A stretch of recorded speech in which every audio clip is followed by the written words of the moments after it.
So we're doing class example 1 and you have 2 minutes in your reading time. So you're the audit manager, so to note your experience at Vroom Inc.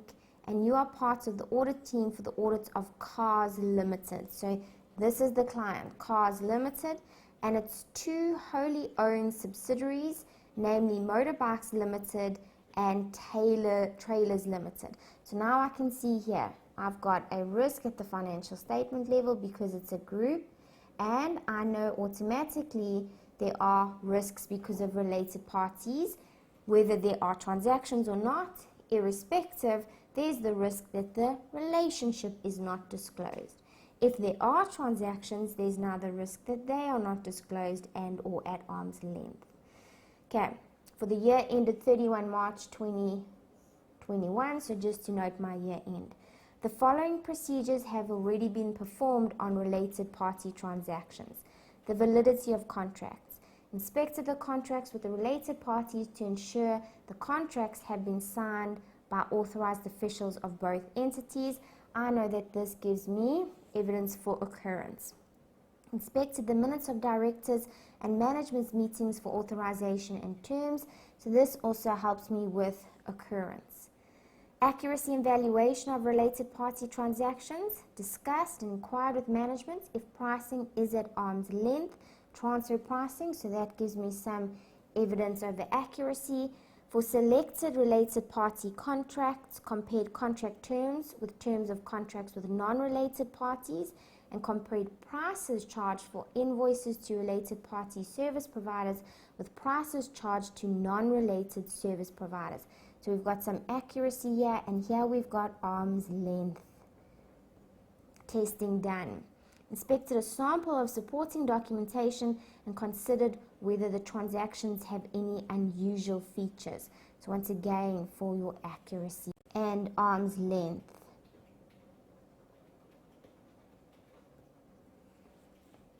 Required. Formulate the additional substantive audit procedures. So additional over and above what's been done.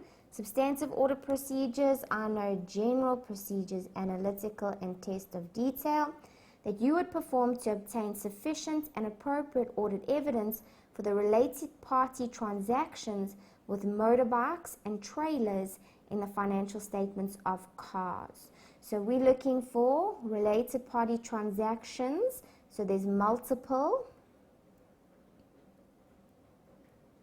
with the 2 subsidiaries. So there's 2 related parties here. I don't now, from this, need to identify any additional. So from this, I'm not looking for additional related parties and or related party transactions, but I am going to look to make sure that all of the related party transactions with these 2 have been identified, and then that they are all at arm's length and recorded correctly. So I still have to do procedures to address those risks of 1 and 2. But I'm not looking for other related party transactions or relationships. It's only within these 2 means. We are dealing with transactions, so the assertions that I need to consider: completeness, accuracy, occurrence, cutoff, classification, and presentation and disclosure. When I go look up at what they've done, they have done some procedures for occurrence, they've done some procedures for accuracy, and that's it. So all I now need to do is go and say, okay, let me consider what general procedures I can do, what analytical procedures I can do, and then what procedures I can do for completeness, classification, cutoff, and presentation and disclosure. And as soon as I see it like that, guys, the 8 isn't too big. Because even just considering your general procedures, guys, what can you do? Management rep letter. can scan through their transactions for any unusual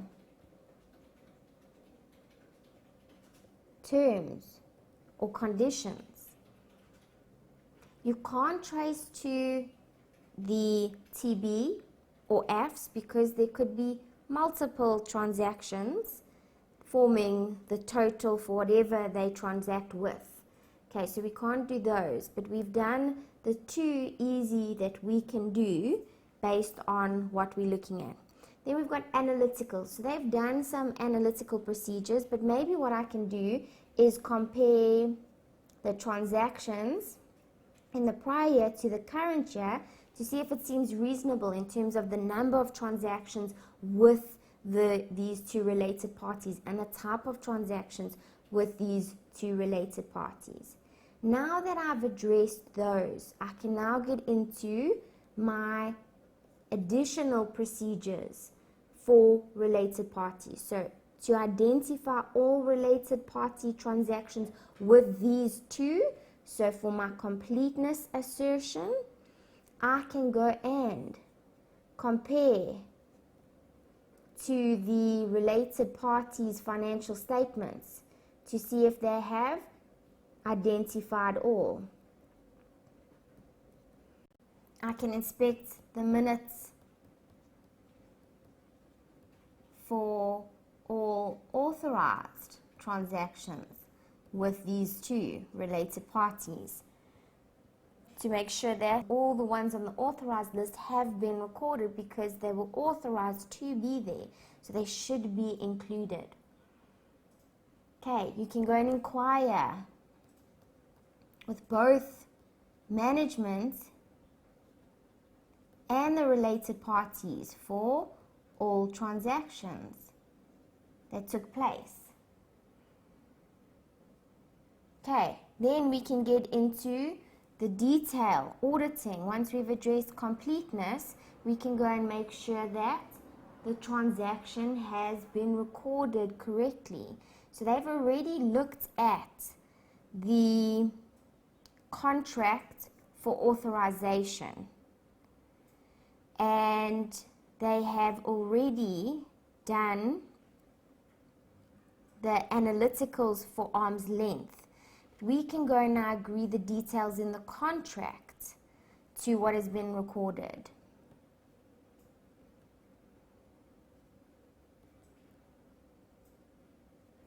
To ensure that everything is recorded the correct amount. And guys, the same thing. Previously for completeness, we looked at the related party financials to make sure that all the transactions in their financials are included here. Now you can go and agree the details of the transactions in the related party financials to ensure that the details agree for your accuracy.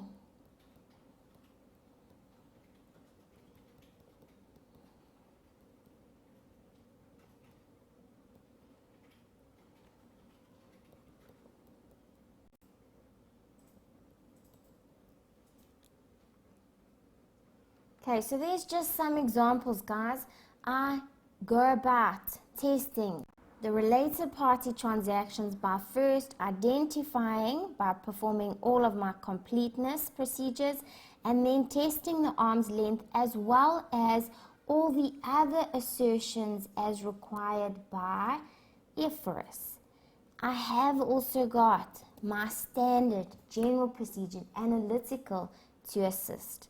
So if we just look at the solution here, first test for completeness to make sure all have been identified, compare their related party transactions to the financials of the related parties. You can go and inquire with management about transactions, inspect the minutes of meetings for authorization of the transactions.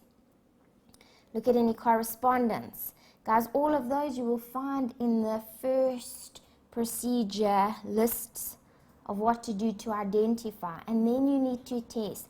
They've done arm's length testing, so I'm just going to do the rest. Get confirmations from the related parties. Compare the details to what's in the related party financials. Look for unusual. There's your management rep letter. So those are the general procedures. Okay, look at the disclosures. All right. Now we're moving on to cats.